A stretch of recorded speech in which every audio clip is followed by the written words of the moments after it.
पहलगाम इथं झालेल्या दहशतवादी हल्ल्यानंतर भारतानं चोख असं प्रत्युत्तर दिले आणि काल मध्यरात्री खरं तर सर्जिकल स्ट्राईक करत या ठिकाणी मोठ्या प्रमाणात दहशतवादाचा खात्मा केलेला आहे। कोल्हापूरकरांना याबाबत काय वाटते जाणून घेऊया। अजून काय सांगाल या एअर स्ट्राईकबाबत? हा एअर स्ट्राईक म्हणजे पहिलं पाऊल आहे जे दहशतवाद्यांनी भारतीय लोकांची धर्म विचारून हत्या केली त्याचं हे पहिलं पाऊल आहे। ऑपरेशन सिंदूर नावानं जे आता एअर स्ट्राईक झालेलं आहे त्या ह्याच्यात ऑपरेशन सिंदूर पाकिस्तान नेस्त नाबूद असं होणार आहे आणि लवकरच पाकिस्तानचे 4 तुकडे होतील यात शंका नाही। हे नरेंद्र मोदी आणि अमित शहाचं सरकार आहे जे महाभारत आणि रामायण याचे हे वाचून त्यांनी हे सगळं केलेलं आहे। त्यामुळं दुसरं काय बोलायची आता आवश्यकता नाही, लवकरच तुम्हाला त्याचे परिणाम दिसून येईल। ऑपरेशन सिंदूर मध्यरात्री राबवण्यात आलेलं आहे, कसं पाहता याकडं आणि शेकडो दहशतवाद्यांचा खात्मा जो आहे तो झालेला आहे। शेकडो म्हणण्यापेक्षा अजून त्याचा आकडा पण भरपूर असणार आहे,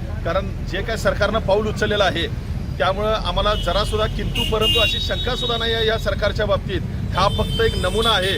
जे एअर स्ट्राईक झालेलं आहे ह्याच्या पलीकडे देखील आजपासून किंवा आणि उद्यापासून भविष्यात भरपूर मोठे स्ट्राईक होणार आहेत। त्यामुळं आम्हाला अशी तळमळीची विनंती आहे की ज्या काश्मीरला फिरायला येणारे जे पर्यटक होते त्यांच्यावरती ज्या पद्धतीनं भ्याड हल्ला केलेला आहे, ज्या मातांनी आणि ज्या लहान मुलांनी बघितलेलं आहे की आपल्या बापाचा किंवा आपल्या नवऱ्याचा जीव जातेला बघितलेला आहे आणि त्यांची जात पात विचारून त्यांना मारलं गेलेलं आहे, त्याचा प्रत्यय म्हणून जे काय आज भारत सरकारनं पाऊल उचललेलं आहे ते 100% पाकिस्तानचा निस्ताबूत केल्याशिवाय राहणार नाही आणि पाकिस्तान घाबरलेला आहे आणि मित्र पाकिस्तान कायम भारतावरती मागणंच वार करत आलेला आहे। त्यांच्या धाडस नाही आहे पुढनं वार करण्याची। त्यामुळं मी सरकारचं तर मनापासून अभिनंदन करतोच, पण आमच्या कोल्हापूर शहरात देखील लपलेले जे काय पाकिस्तानी असतील त्यांना देखील आम्ही इथनं बाहेर काढण्यासाठी इथं महाराष्ट्राचे देवेंद्र फडणवीस साहेब ताकदीनं त्याच्यासाठी उपाययोजना राबवत आहेत। काय सांगाल ऑपरेशन सिंदूरबाबत? मोठ्या प्रमाणावरती सर्जिकल स्ट्राईक झालेला आहे, एअर स्ट्राईक झालेला आहे, शेकडो दहशतवाद्यांचा खात्मा केलेला प्रथमतः आम्ही जे आपले 26 नागरिक पहलगाममध्ये बळी पडले त्यांना श्रद्धांजली अर्पण करतो आणि त्यांचा बदला घेण्यासाठी गनिमी काव्यानं केंद्र सरकारने जी कारवाई केली त्याबद्दल सरकारचं अभिनंदन करतो। त्याचबरोबर ते जे वारंवार जे भ्याड हल्ले करून शेजारी आम्हाला त्रास देत आहे त्या शेजाऱ्याचा कायमचा बंदोबस्त या सरकारनं करावा। ज्याप्रमाणे शिवसेना प्रमुख म्हणायचे की मला 1 दिवस पंतप्रधान करा, मी लाहोरमध्ये जाऊन शिवजयंती साजरी करीन, त्याप्रमाणे सरकारनं धडाकेबाज निर्णय घ्यावे, एकदा हा विषय कायमचा संपवा अशी माझी कळकळीची या सरकारला विनंती। काय सांगाल ऑपरेशन सिंदूरबाबत? दिवसभर पाहताय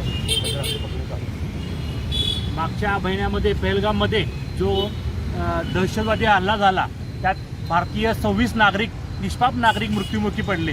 त्यांना त्यांच्या ह्याच्यासाठी जे एअर स्ट्राईक केला आहे फार चांगला आहे। मोदींनी जे धाडसाचा निर्णय घेतला तो फार चांगला आहे। पाकिस्तान ही दहशतवादी तयार करणारी फॅक्टरी आहे, अशा फॅक्टरीमध्ये हे दहशतवादी मारले गेले पाहिजेत आणि जगाच्या नकाशावरून हे दहशतवादी पूर्णपणे संपले गेले पाहिजेत। मोदींनी खरोखरच हा फार चांगला एअर स्ट्राईक केलेला आहे आणि पाकिस्तानला चांगला धडा शिकवलेला आहे। इथून पुढे जर का तुम्ही वाकड्या नजरेनं जर का आमच्याकडे बघाल तर तुमचे डोळे काढून ठेवल्याशिवाय राहणार नाही, असा सूचक इशारा पाकिस्तानला भारताचे पंतप्रधान नरेंद्रभाई मोदी यांनी दिलेला आहे। काय सांगाल? खरं तर हा एअर स्ट्राईकमध्ये त्याच्या पुढे चाचणी म्हणता येईल? नक्कीच तसं आपल्याला म्हणण्यासाठी स्कोप आहे।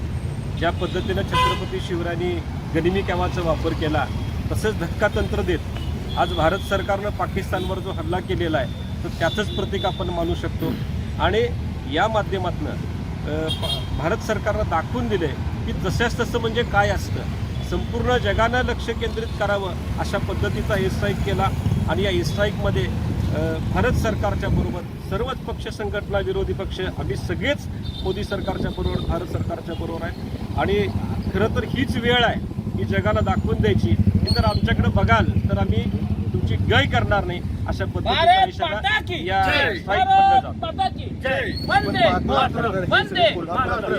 पक्षाचे लोक आहेत, नागरिक आहेत, या ठिकाणी घोषणाबाजी करत आहेत आणि शिवाय जो झालेला हल्ला आहे त्याला अगदी आनंदाने हा हल्ला खरं तर घेतलेला आहे। आणखी पाकिस्तान नेस्तनाबूत करा असं या सगळ्यांचं या ठिकाणी म्हणणं असतात आपल्याला पाहायला मिळतंय। जाऊनकर, लोकशाही मराठी, कोल्हापूर।